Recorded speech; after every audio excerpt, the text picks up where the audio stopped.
Gracias por continuar con nosotros en Entre Semana. Arqueóloga, hablamos de la expedición.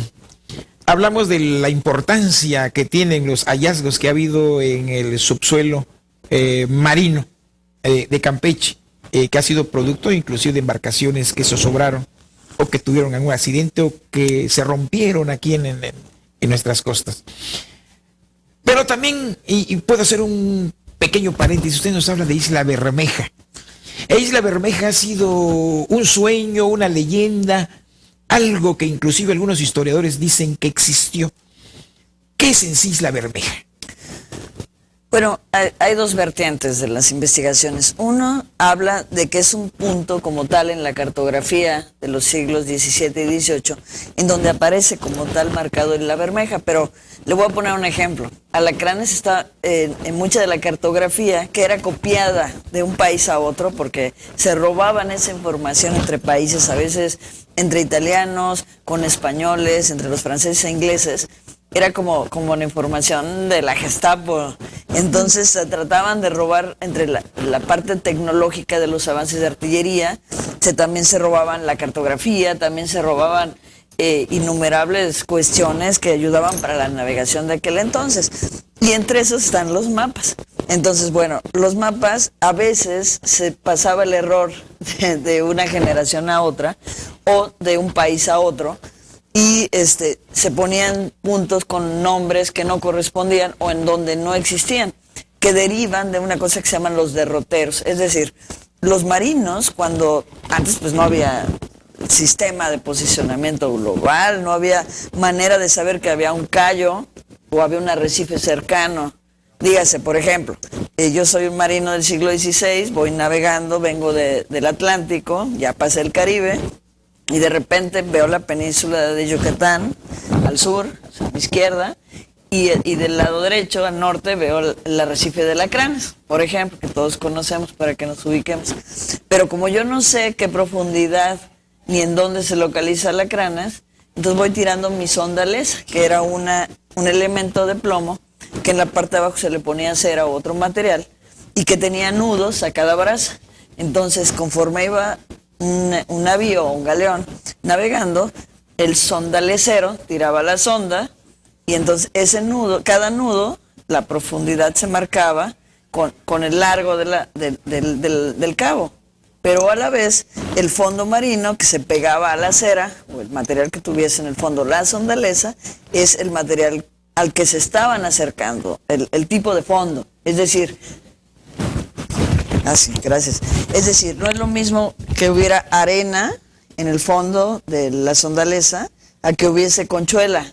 El que haya conchuela ya en el fondo de la sondalesa nos habla de que ya hay un arrecife cercano o ya hay una formación calcárea más cercana que puede afectar a la navegación. Entonces ellos iban marcando dónde había ese tipo de bajos o de lugares con arena, o de lugares con conchuela, o de arrecifes más cercanos, y hacían su derrotero, lo que dio después cabida a muchos de los mapas que conocemos. Derrotero, la vía, que podríamos decir. La vía, el camino que seguía otro marinero posteriormente, o el mismo marinero para regresar, o incluso su ruta de regreso, generalmente no eran las mismas, pero que ya sabía como el camino, por dónde era peligroso y por dónde era factible en la navegación. ¿Dónde nace la leyenda de Isla Bermeja?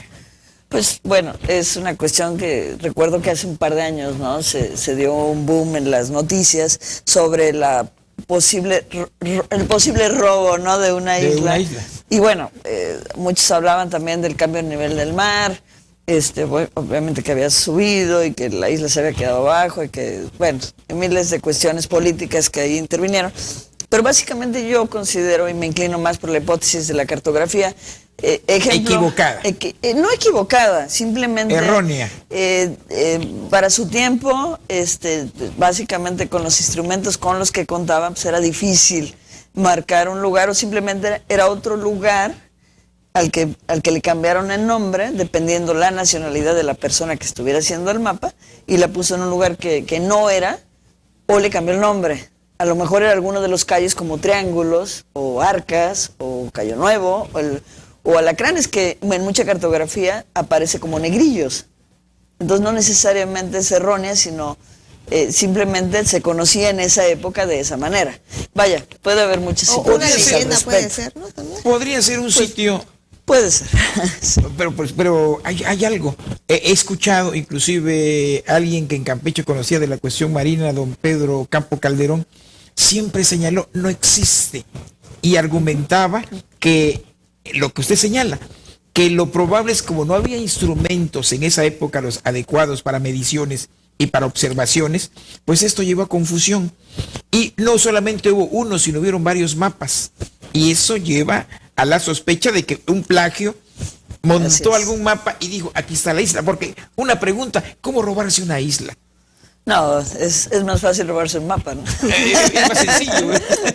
¿No? Sí. Pero insistamos en el asunto, la riqueza arqueológica, el trabajo que ustedes han desempeñado en Campeche. Ok, muy bien. Bueno, continuando un poco con la historia, les platicaba que en 1979, digamos que inició toda esa parte de la arqueología 40 subacuática. años llevamos en investigación. Exactamente. Es muy reciente. Muy reciente, pero en Campeche como sede para el resto de la península de Yucatán, empezamos en el 2003. Cuando esta digamos, tercer camada de arqueólogos, historiadores que trabajamos en el Instituto Nacional de Antropología e Historia, propiamente en la Subdirección de Arqueología Subacuática, vaya, nos dan la tarea de emprender esta nueva etapa como un gran inventario del Golfo de México y del Mar Caribe. Pero estamos hablando de una tarea titánica, porque es de la línea de costa hasta 200 millas náuticas, que es el mar patrimonial. El mar patrimonial. Entonces, no estamos hablando de aquí a largo muy cercano, y no estamos hablando de una porción de mar que se hable y se diga muy sencilla. Estamos hablando de un territorio marino bastante amplio que va para muchas generaciones. Pero estamos haciendo lo propio, estamos haciendo los inventarios de esta parte marina y también de las aguas continentales, dígase cenotes, cuevas, lagunas, lagos, manantiales, etcétera, y de terrenos ganados al mar, que aquí en Campeche se da muchísimo, todo lo que se le ha ganado con el malecón, y donde se han encontrado piezas arqueológicas en lugares donde se han hecho construcciones. Dígase el centro de convenciones, donde se encontró un ancla durante la excavación de las zapatas, ¿no? Y aprovecho a hacer otro paréntesis. Claro. Usted dice, bueno, en Campeche es clásico, se le ha ganado terrenos al mar, y es clásico también, y digo esto clásico, porque hace muchísimos años el malecón estaba prácticamente en donde está ahorita la avenida Las Palmas, que no tiene palmas sino pinos, erróneamente, ¿no? Sí. Bueno, pero hay esto, el mar estaba muy alejado, inclusive hacían anécdota de ello, y había inclusive algunas bromas, decían, por ejemplo, en una ocasión, una gente de Yucatán venía y observa a un marino o un pescador y le dice, óyeme, estaba la llamada creciente, y le dice, óyeme, ¿vendes el agua? Sí. Y le dice, ¿a cómo? Y le da un precio y le da una cubeta de agua. Y pasa 2 días después y le dice, oye, me tuviste excelente venta. El mar se alejaba muchísimo. Y también el comentario de la gente cuando pasaba, oye, respiren fuerte porque es yodo y es bueno para la salud.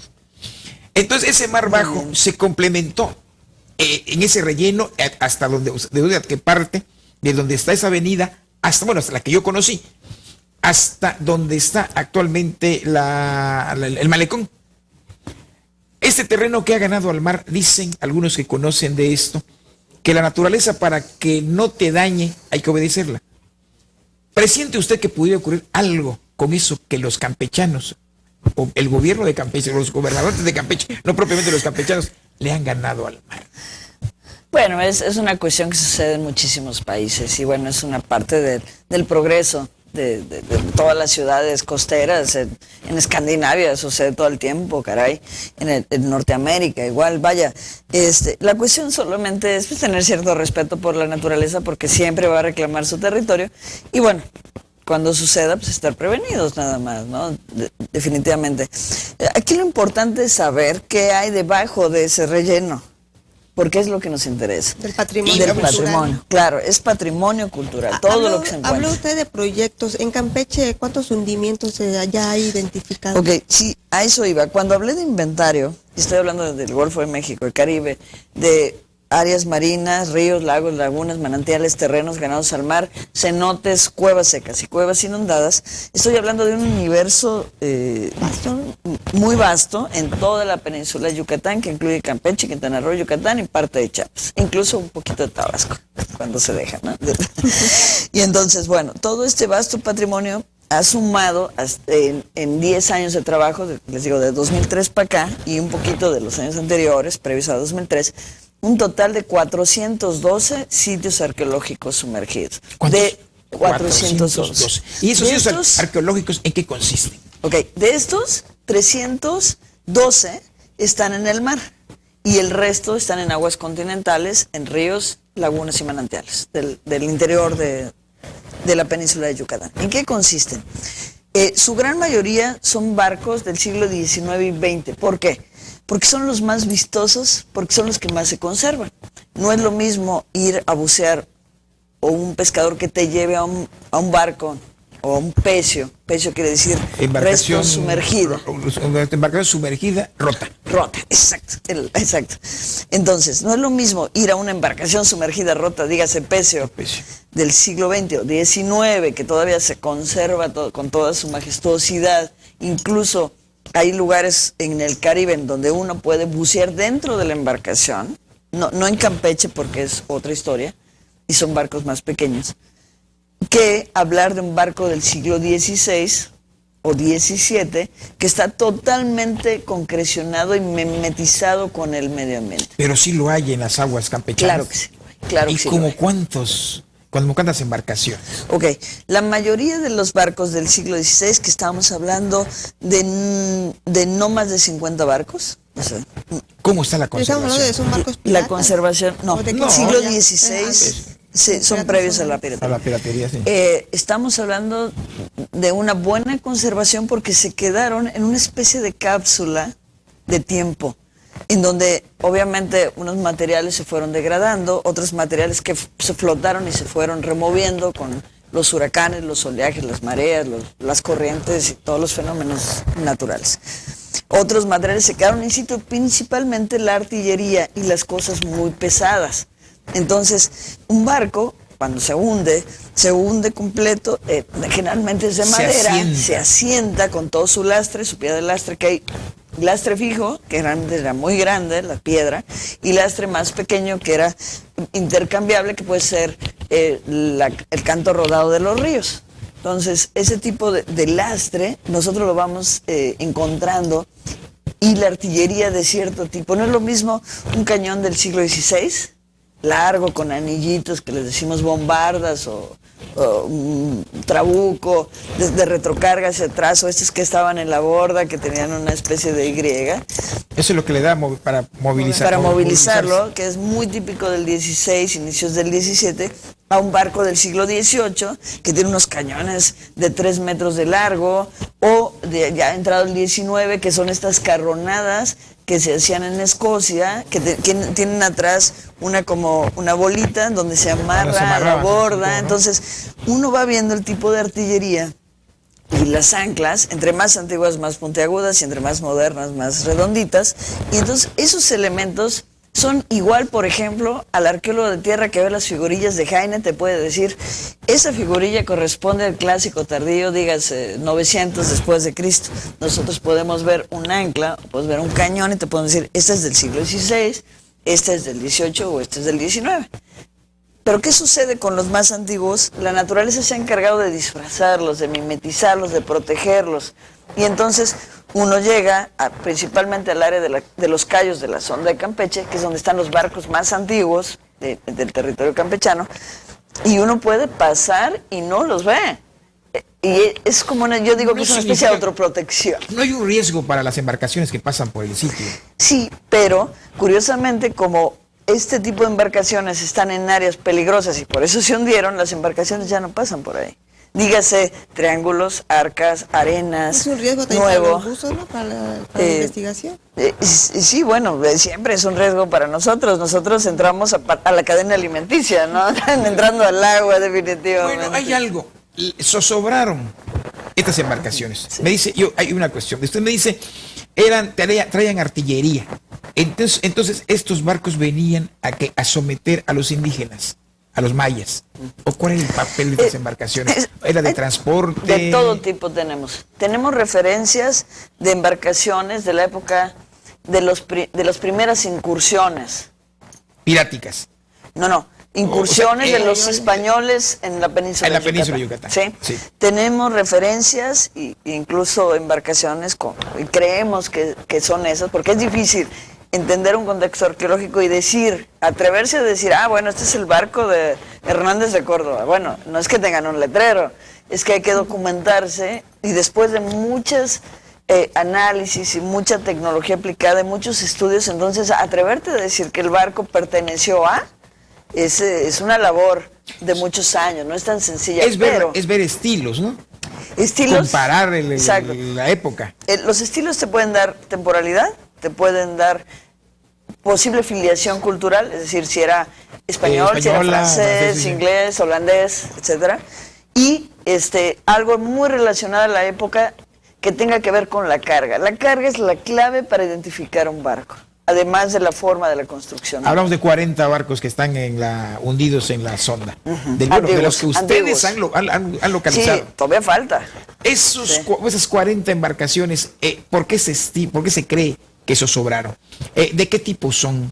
¿Qué es la pretensión? ¿Qué es el proyecto? ¿En qué consiste? ¿Y qué es lo que harían para levantarlos y llevarlos al museo? Ok, nosotros como arqueólogos subacuáticos, y bueno, en general muchas disciplinas que participan, historiadores, arquitectos, biólogos, buzos deportivos, etcétera, lo que hacemos es un registro minucioso de todo el contexto arqueológico. Siempre pongo el símil de tierra. Yo voy y hago una exploración en el Esnal, lo primero que hago es un registro de todos los edificios. Lo mismo hacemos. Obviamente, el naufragio, la mayoría de ellos chocan contra los arrecifes o se hunden por errores humanos o por tener algún tipo de incendio. Son los principales 3 hundimientos antiguos.